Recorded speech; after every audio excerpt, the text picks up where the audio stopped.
Hello everyone and welcome to JE22. This is my series of movies and the first 4 movies will be about the KOM challenge. After that we will go to have some videos about race training, race tips, diet, how to eat before and after riding, stay in form, race history, what's the inspiration about being a bike rider, how can you incorporate it into your normal day life, how will it improve your day life, and maintaining of your bike, factor, JE22.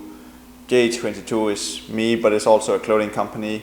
And then coffee, why is coffee important to bike riders? Why is ceramic speed something that I personally think is the best invention in the world? So let's get to it. So here we have a chart of the profile of the KOM challenge. And when we think about it, the KOM challenge is probably the easiest race in the world. What? What are you saying? Because the KOM challenge is a really tough race. We're looking at how much power you're putting out. But the KOM challenge is super easy because when you break it down into segments, this race is all about your zone 3 and zone 4. Let me explain. The first part of the race, you have this part, it's just a neutral. You're just sitting in the pack, you're not doing anything. Then you have a few attacks in the start and they normally come back pretty easy. Then you come up to around here where all this part is just zone 2, zone 3 for me. And now you're thinking, what's zone 3 and zone 2? I will come into that in the second movie, so don't panic. That's what I call a stay in the pack. This is just where you sit in the pack, enjoy the race, look at the nature because you have some of the most beautiful nature here. Now you're thinking, why am I talking about the nature? We're in a race, right? This part is really not a race. This is just a bunch ride. When we come to here, we'll get a bottle. We'll start to do the real climb.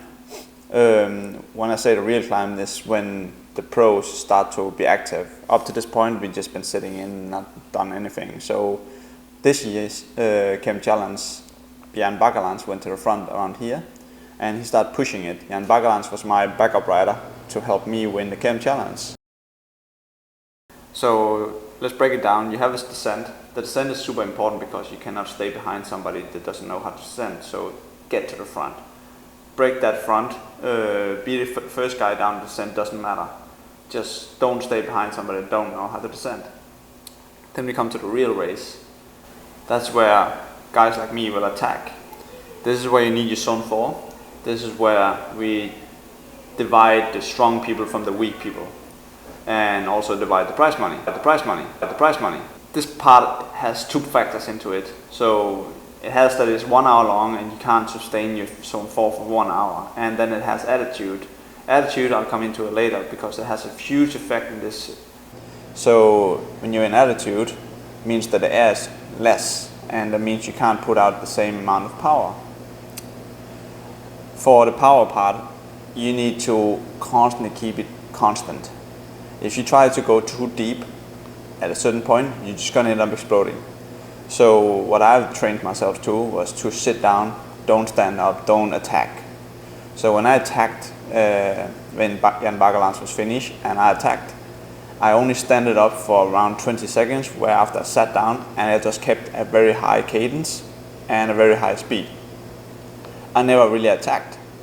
What people are like, oh, he is attacking. No, I just raised the speed a little bit because at this point everyone is focused and everyone is tired.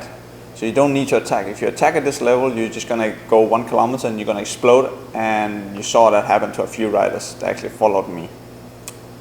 So what is this part about? This last 8K is around 1 hour, 50 minutes, 1 hour. So we're only going 8K an hour, and you're literally going zone 4, zone 5 all the time. Zone 5 is only when my opponent wanted to attack, but you're still doing zone 5 a few times, like the last kilometer, I was going full out. How can you do zone 5 in this attitude when there's less oxygen and whatever? There's something called race mode.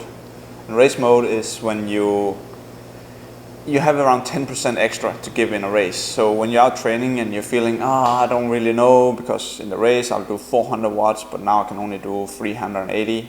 don't worry about it. In the race, you will have that extra 10%. It's in your head. And race mode, I'll talk about that later because it's a very important thing. Because you can only train so much, and then you need to leave the rest to race mode. So, and also I'll talk about how to prepare for race mode, because for me, mentally, race mode is the best weapon you have.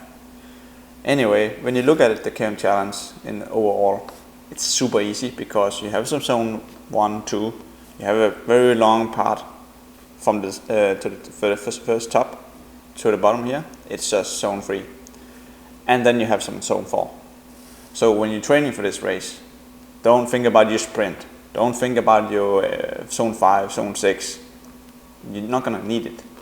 The only two things you need to focus about is zone 3 and zone 4. If you want to do a good result. If you just want to do a steady pace, a good time, then you need to focus about your zone 2, high zone 2 and zone 3. So thanks for joining me, and please click on this link and see my JE22 videos, and take care. Bye bye. For how to train for the KOM challenge, my zone 4 is 330 to 370. How to eat and lose muscle, the right places.